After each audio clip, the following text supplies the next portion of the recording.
Welcome to Robert Kiyosaki's The Business of the 21st Century. Robert Kiyosaki is recognized internationally as one of today's leading financial experts.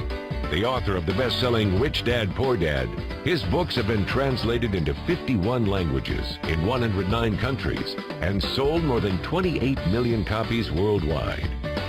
Robert has spent his life educating people on how to attain financial freedom.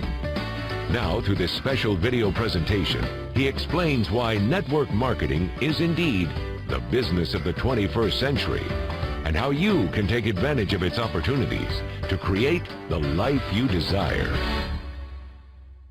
Hello, I'm Robert Kiyosaki. I'm the author of this book, Rich Dad, Poor Dad. I want to welcome you to the business of the 21st century. For those of you who may not be familiar with this book, it was published in 1997, it was a self-published book, and it went all around the world, and in 2000 it made the New York Times bestseller list. It was the only self-published book that made it.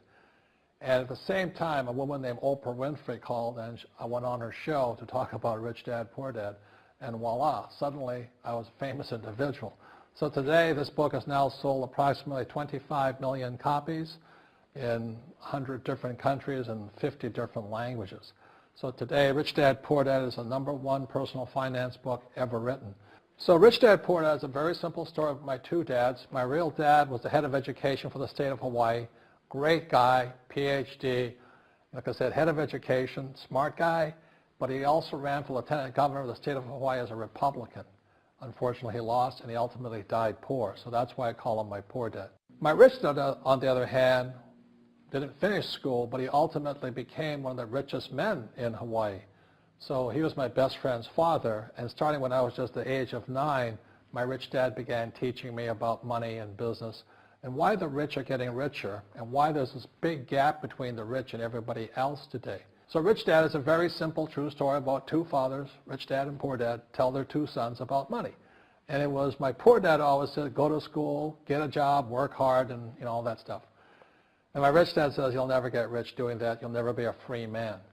So that's kind of the differences. But if I would show you a diagram of the differences here, is that in financial education, this is very simply the difference. Because there's no financial education in our school, most people do not understand financial statements. So this here is income, expense,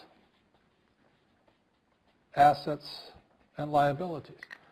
And the reason my poor dad was poor, it was very simple. Because he couldn't read a financial statement because he don't have financial education in school. He was financially illiterate, although a PhD. And my poor dad always said, our house is an asset. And my rich dad said, your father may be well educated, but he can't tell assets from liabilities. So very simply, my rich dad said to me, assets, whether you work or not, put money in your pocket. So when a banker looks at your financial statement, the banker looks at this and says, oh, you have assets and you're putting money in your pocket. And if you look at your house, it's really a liability because every month it takes money from your pocket. Now I can hear people say, well, it's, I don't have any debt on it, but still every month you have insurance, you have upkeep and expenses to it. So very simply, the reason I'm a rich man today was I knew the difference between assets and liabilities. And I get richer and richer because every year I add more assets to my balance sheet here. And so that's one of the biggest differences. And as my rich dad often said to me, he says, son, my banker has never asked me for my report card. My banker wants to see my financial statement because it's your financial statement that shows how high your financial IQ is. How smart are you with money? If you're very smart with money, the banker will give you as much money as you want because you know how to make money with money. If you're not very smart about money, all the banker will give you is a credit card and a home loan. So those are some of the differences between my rich dad and my poor dad. And if you stay tuned, you'll find out how you too can create assets instead of liabilities. Because if you're going to survive in the 21st century, you need more assets than liabilities. The next thing I want to cover with you is one of the most important lessons my rich dad gave me, and it was called the cash flow quadrant. And what my rich dad explained to me is that there's 4 people in business. One are E's, employees. S stands for small business, self-employed, or specialist. B stands for big business, and I stands for investor. And the thing of note here is that most people who go to school are programmed for the E and the S side. For example, it was my poor dad who always said to me, son, go to school so you can get a nice, safe, secure job. And so my poor dad wanted me to be an employee. And since the time I was a kid, get a safe, secure job, steady paycheck, and benefits. Okay? I didn't want to be an employee. And I said, Mom and Dad, I want to be a rich man. And I fight with my dad. So my mother finally said, son, if you want to be rich, my mother was a registered nurse. And she said, if you want to be rich, the richest people I know are doctors. So my mom wanted me to come over here, be a specialist or a small business person. I said, there's only one problem with that, Mom. Doctors are really smart. And she says, you got a good point there. I'm not going to be a doctor. So I went to school. I have a Bachelor of Science degree. I can drive ships and I can fly planes. I flew for the Marine Corps. But I've never used any of that education because I wanted to become a business owner. So it was my rich dad who basically said to me, become a business owner and learn to be a professional investor. So one of the big differences here between these people is that it's called taxes. See, in 1943, in the U.S., the federal government passed a law that said employees had to pay tax before they got paid. So when you get your paycheck from your employer, you open it up, and voila, the government's always taken a sizable chunk of it. And the harder you work and the more money you make, the more money they take from you. So that's why it's not that good to be an employee, because you can never get ahead, because the more you work, more money you make, the greater they pay in taxes. Now, the doctors and lawyers and attorneys, accountants were all laughing, saying, oh, these guys, they're getting paying a lot of taxes. So naturally, the federal government changed the laws again. And so in 1986 in the U.S., a thing called the 86 Tax Reform Act, and it basically took a lot of the benefits away from people who are self-employed, small business, doctors, and lawyers. So today in America, unfortunately, these guys pay the highest percentage in taxes. It is tragic. And a lot of people think they're investors, but what they're really doing is they're just giving their money to people like mutual funds, companies, and all that. So they're investing, but they're not really investors. See, the big tax breaks are on this side. The laws are pretty tight here, but this area is very, very gray. So by being a business owner on the right-hand side of the quadrant, you can make a lot more money and pay a smaller percentage of taxes legally. And the key word is legally. In the investor quadrant, it is possible to make millions of dollars and pay 0% taxes legally. But you've got to know the difference. So one of the beauties of business for the 21st century is it allows people to make the transition from the E and the S side to the B side especially. And so you can become a big business owner. And the difference between S and a B, small business and big business, is most of these guys can't quit working.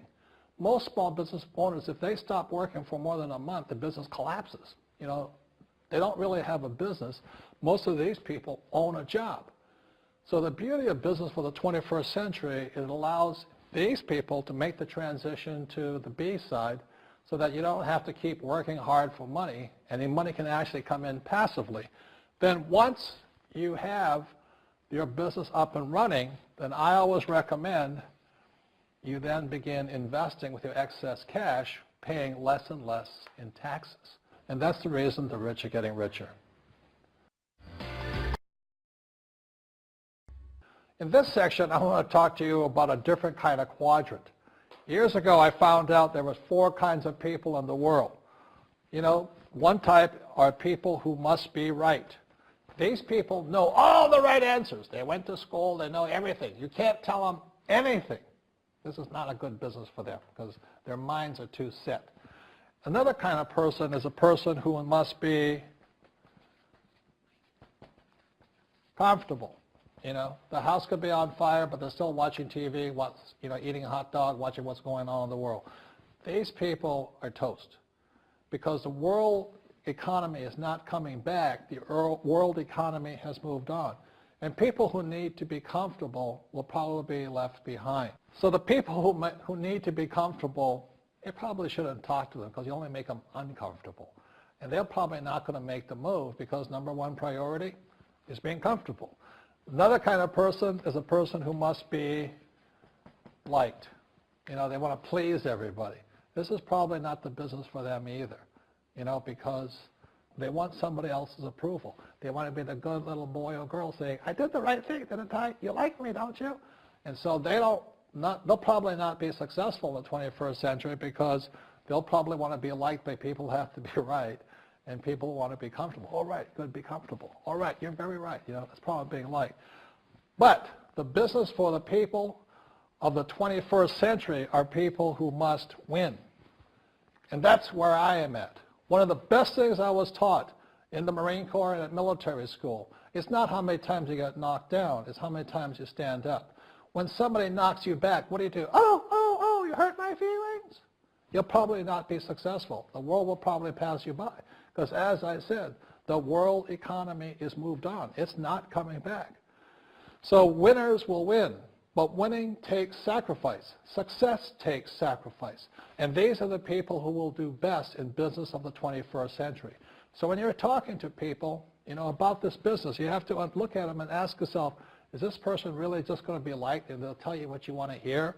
Or they're going to argue with you because they know all the right answers? Or they're going to get very upset with you for disturbing them? So what you're looking for in the network marketing business are people who want to win. People who know the economy has moved on. You'll find every race, gender, age, and background in network marketing. But what they really want to do is they want to win. It really is a true playing field in the world, but not for these people. These people will be left behind. Network marketing is for people who want to win because network marketing is the business model of the future. If you want the government to take care of you, then just keep doing what you want to do. It is possible for everyone to win, but the problem is you've got to commit to it. You've got to say, this is what I'm going to do. I'm going to dedicate 5 years of my life.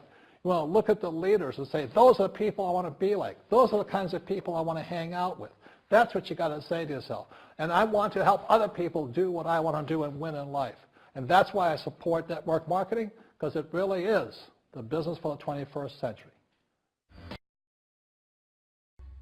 As an entrepreneur, I have built many businesses from scratch. And as some of you know, a lot of them crashed also. Statistics show that most new businesses fail within the first 5 years, 90% in fact.